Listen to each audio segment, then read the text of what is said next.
वाल्मिक कराड याने त्याला जामीन का मिळाला पाहिजे याविषयी युक्तिवाद केला, त्याला आम्ही विरोध केला आणि का जामीन त्याला देऊ नये याची कारणं न्यायालयात स्पष्ट केली।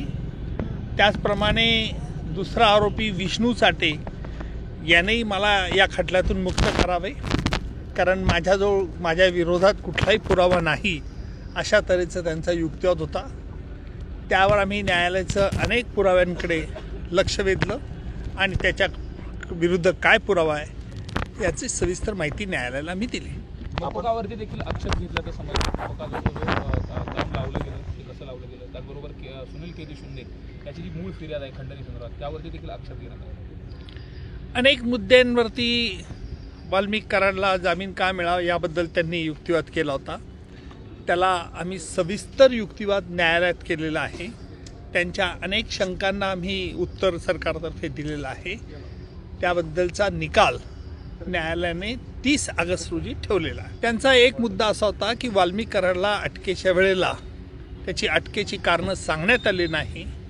त्यावरती आम्ही न्यायालयाला त्याला जे कारणं सांगितली होती अटक करतेवेळी तसेच त्याच्या सही असलेला दस्तऐवज देखील न्यायालयात हजर केला।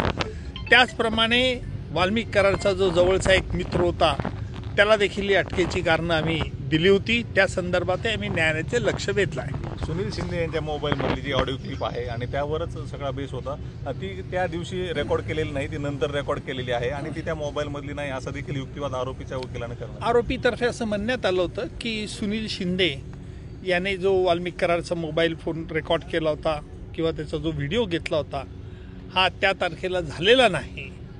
या बाबतीत आम्ही न्यायालयाचं CDR ज्याला कॉल डिटेल रेकॉर्ड म्हणतो हे स्वतंत्ररित्या नोंदवले जातात त्याच्याकडे लक्ष वेधलं आणि त्या कॉल डिटेलच्या रेकॉर्डप्रमाणे त्याने फोन केल्याचं वाल्मिक कराडने विष्णू चाटेच्या फोनवरून वाल्मिक कराड बोलला होता त्याची नोंद आहे असे न्यायालयाच्या आम्ही दृष्टिक्षेपात आणलं। तसंच त्याच्या फोनवरती का झाला नाही या संदर्भातली जी कारणं असतील ती प्रत्यक्ष पुराव्याच्या वेळेला संबंधित साक्षीदाराकडनं घेण्यात येतील। विष्णू चाटे याच्याविरुद्ध खंडणीचा हा जो आरोप होता हा केस पोलिसांनी यापूर्वीच CIDने ताब्यात घेण्याच्या अगोदरच दाखल झालेला होता। त्यामुळे विष्णू चाटेच्या विरुद्ध कुठला गुन्हा नाही या म्हणण्याला काही अर्थ नाही। त्याचप्रमाणे मकोकाच्या तरतुदी या गुन्ह्याला लागत असतात, आरोपीला लागत नसतात। म्हणून विष्णू चाटे याचं जे गुन्हेगारी पार्श्वभूमी आहे खंडणीच्या बद्दल त्याने कशा रीतीने वाल्मिकला सहकार्य केलं, वाल्मिकचा कसा उजवा हात होता याकडे न्यायालयाचं आम्ही लक्ष वेधलं। जामीन अर्जावरती सुनवाई पूर्ण झालेली आहे। दोन्ही बाजूचा युक्तिवाद कोर्टाने ऐकलेला आहे आणि आता 30 तारखेला पुढची तारीख ठेवलेली आहे। जे काय कोर्टामध्ये आम्ही मुद्दे मांडलेले आहेत त्याच्याविषयी काही मी जास्त भाष्य करणार नाही, कारण ते न्यायप्रविष्ट आहे। त्याच्यावर कुठल्याही प्रकारचं भाष्य कायद्याच्या दृष्टीने आणि म्हणजे मर्यादेच्या दृष्टीने दोन्ही योग्य राहणार नाही।